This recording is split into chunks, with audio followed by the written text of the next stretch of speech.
จากศรีราชาครับมาช่วยพี่หนิงติดตั้งโซลาร์เซลล์ครับ10 กิโลวัตต์ เชี่ยวชาญเรื่องอะไรเป็นพิเศษไหมคะ อ๋อ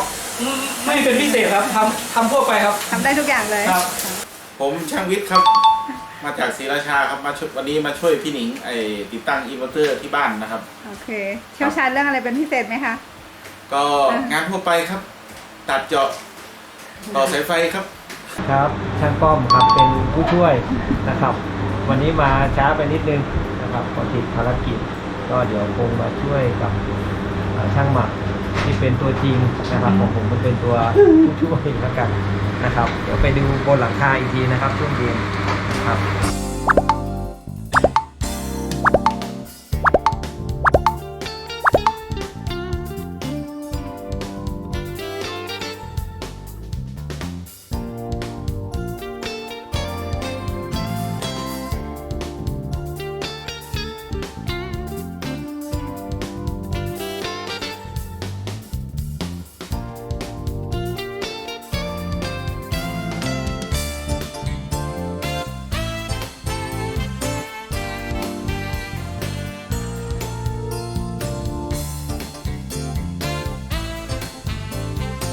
จะเอาระยะตรงนี้หรือระยะตรงนี้ให้มันเท่ากับคู่นี้เอาตรงนี้ไหมหรือเอาตรงนี้ เอาตรงนี้ไหมครับพี่หมัก ถ้าตรงนี้ก็ประมาณ18เดี๋ยวแล้วคุณมีระยะให้คุณเจาะเฟกเปล่าคุณต้องดู เหลื นะ อยู่แม่งก็22อ่ะ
สายแดงๆนี่คือสายอะไรอ่ะ สายทีวีสายโซลาร์เซลล์ครับ เป็นสายนำไฟโซลาร์เซลล์อะเหรอ ใช่ครับทีวี1F ทีวี ส นึง นุ เอน ฟ 2 ชั้นเป็นเบอร์ 4ครับ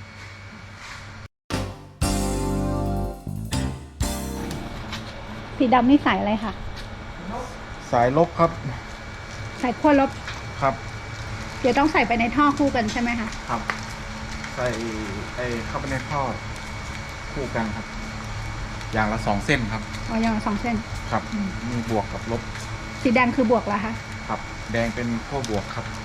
ดำเป็นขั้วลบครับ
ปูน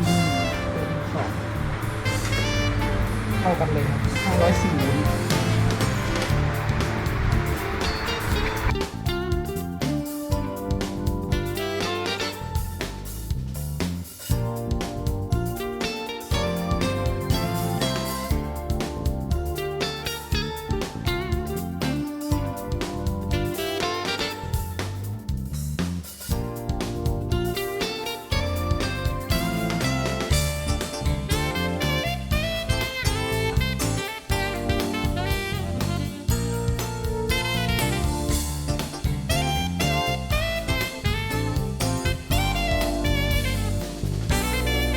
เนี่ยตอนนี้ฝนตกเนี่ยได้เดือนนึงได้700นะเยอะ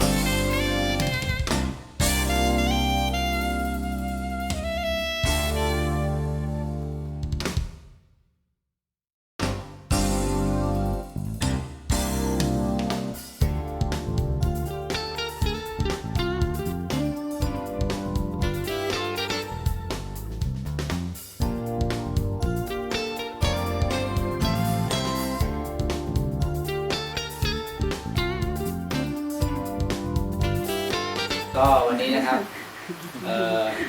EP นี้ใช้เวลาติดตั้งโซลาร์เซลล์10 kV ไปใช้เวลา2 วันเต็มๆเลยเจอฝนแต่ก็โชคดี เพราะว่าเราตอนฝนหยุดเราก็ทำงาน